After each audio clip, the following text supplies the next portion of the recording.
আচ্ছা, আপনারা কখনো প্রকৃতির সাথে কথা বলেছেন?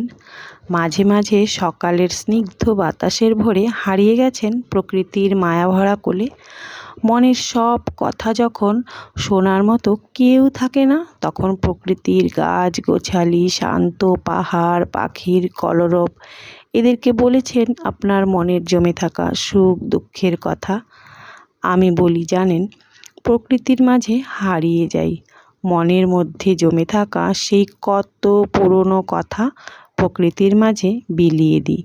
যখন দুঃখ ভরা মন নিয়ে ভালো লাগে না আশপাশের মানুষের সাথে কথা বলতে, বারবার নিজে দুঃখ কষ্টের গল্প করতে, তখন সবার সাথে হাসি মুখে ভালো আছি বলে কোনো একদিন ভোরের আলোয় ভরা শান্ত একটা সকালের সময়ে প্রকৃতির সাথে সব গল্প করে আসি।